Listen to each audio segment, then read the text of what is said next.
নমস্কার প্রিয় দর্শক বন্ধুরা, কেমন আছেন প্রত্যেকে? আজকের ভিডিওতে জানাবো হস্তরেখার বিশেষ ভাগ্যফল সম্পর্কে। মহিলাদের হাতে এমন কোন রেখা থাকলে মহিলারা ভীষণ ভাগ্যবতী হন? আজকের এই ভিডিও মূলত মহিলাদের জন্য হলেও যারা পুরুষ রয়েছেন তাদের জন্যও বলি, আপনারা এই সম্পর্কে জেনে খুব সহজেই নিজের জন্য এমন পার্টনারকে বেছে নিতে পারেন বা মহিলাদের বিচার করতে পারেন যারা আপনার জন্য ভাগ্যবতী হতে পারে। এবং মহিলারা অবশ্যই শেষ পর্যন্ত ভিডিওটি দেখুন।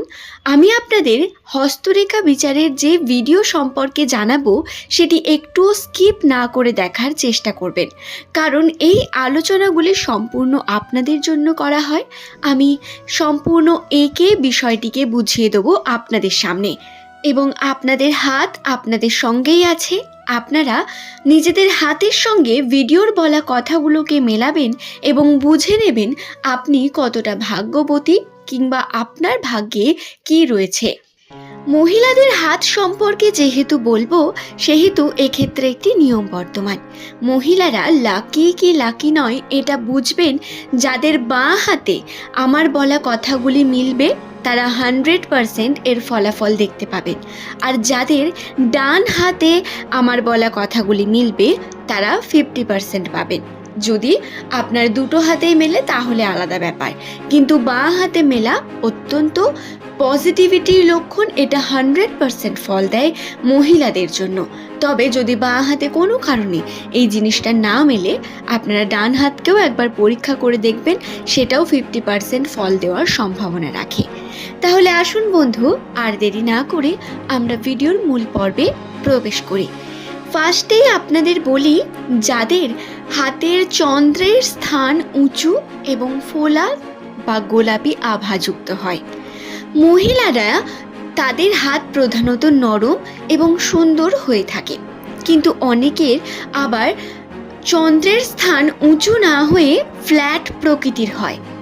এই যে চন্দ্রের স্থানটি রয়েছে, এটা যদি আপনার একটু গোলাপি আভাযুক্ত এবং একটু ফোলা হয়ে থাকে তাহলে এটি শুভ লক্ষণ।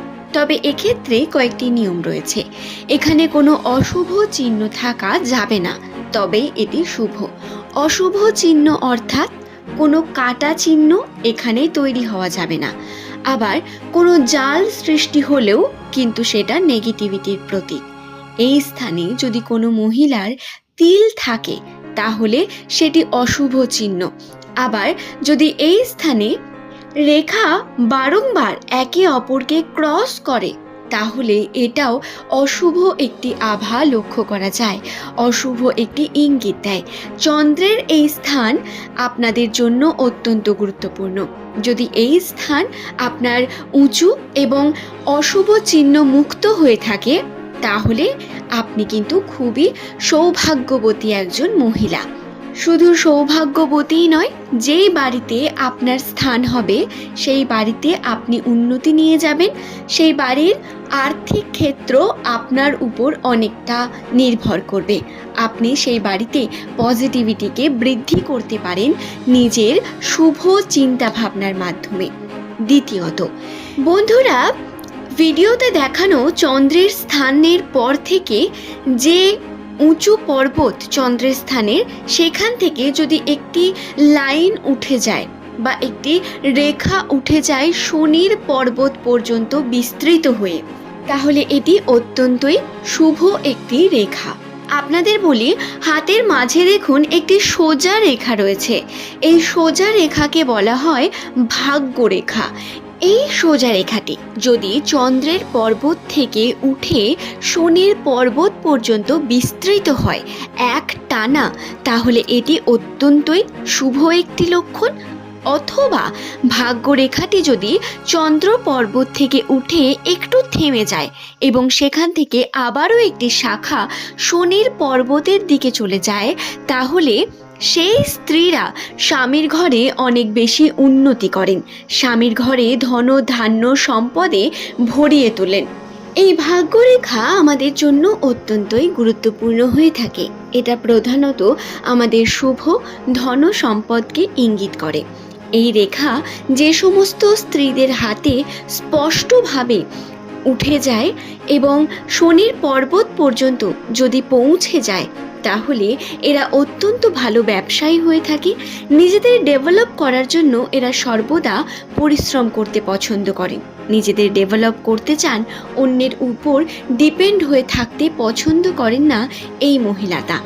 এদের কিছু নিজস্ব ভাবনা চিন্তা থাকে, যে ভাবনা চিন্তা এদের বিশেষ করে তোলে, এবং এই রেখাযুক্ত মহিলারা অত্যন্তই সুন্দর পার্সোনালিটি রেখে থাকেন। এরা নিজের স্বামীর ঘরে উন্নতি করেন, যদিও বাপের বাড়িতে এরা কিন্তু খুব বেশি উন্নতি করবেন না, কিন্তু এমনটাও নয় যে আর্থিক টানাপোড়েন চলবে। অর্থের ক্ষেত্রে আপনার মিডিয়াম বাপের বাড়িতে থাকলেও সেটা স্বামীর বাড়িতে গিয়ে অনেক বেশি ধনসম্পত্তি উন্নতির লক্ষণকে বৃদ্ধি করে। তৃতীয়ত যে লক্ষণ সেটি বলি, ভাগ্যরেখা যদি কোনো কারণে শনির পর্বত পর্যন্ত না গিয়ে থেমে যায় হৃদয় রেখার কাছে, তাহলেও এটি কিন্তু ফল দেবে। মহিলারা নিজের বাঁ হাতটি খেয়াল করুন খুব ভালোভাবে এবং দেখুন আপনার এই ভাগ্যরেখা চন্দ্রের স্থান থেকে বেরিয়ে কি আপনার হৃদয় রেখা পর্যন্ত গিয়ে থেমে গেছে। তাহলে বলি, আপনি অত্যন্ত জেদি প্রকৃতির মানুষ, আপনি সৎ এবং আপনার ব্যবসায় উন্নতির সম্ভাবনা আপনি দেখতে পাবেন। আপনি যদি ব্যবসা করেন তাতে আপনার উন্নতি হবে, কিন্তু এক্ষেত্রে পার্টনারশিপ ব্যবসায় আপনার ক্ষতি হওয়ার সম্ভাবনা রয়েছে। অর্থাৎ ব্যবসা যদি আপনি নিজে করেন, একা করেন, তাতে উন্নতি পাবেন, কিন্তু যদি কোনো কারণে ব্যবসা আপনি পার্টনারশিপের মধ্য দিয়ে করেন, তাহলে ব্যবসায় ক্ষতি হবে, উন্নতি তো হবেই না, বরং সব কিছু শেষ হয়ে যাওয়ার সম্ভাবনাও বৃদ্ধি পেতে পারে। এই ধরনের মহিলারা কথা বলায় অনেক বেশি পটু হয়ে থাকেন, কথা বলে মন জয় করতে পারেন। যাদের এই ভাগ্যরেখা হৃদয় রেখার কাছে থেমে যায়, এদের জীবনে স্ট্রাগল একটু বেশি হবে, কষ্ট পরিশ্রম একটু বেশি করে উন্নতি দেখতে পাবেন। তবে আপনাদের পরিশ্রম করতে হবে, পরিশ্রম করলে তার ফলাফল আপনারা পাবেন। বন্ধু, আশা করছি ভিডিওটি আপনাদের বোঝাতে পারলাম। হস্তরেখা দেখে মানুষের ভাগ্য গণনার বিশেষ ভিডিও এই চ্যানেলে প্রতিনিয়ত আপলোড করার চেষ্টা করতে থাকব। আপনারা নিচের কমেন্টে অবশ্যই পরবর্তীকালে কোন বিষয় সম্পর্কে জানতে চান সেটি জানাবেন। ভিডিও সংক্রান্ত কোনো প্রশ্ন থাকলে সেটি লিখতে ভুলবেন না। আপনার প্রশ্নের উত্তর আপনি অবশ্যই পেয়ে যাবেন কমেন্ট সেকশনে। আজ এই পর্যন্তই। ভালো থাকুন, সুস্থ থাকুন। অসংখ্য ধন্যবাদ আমার সকল প্রিয় দর্শককে।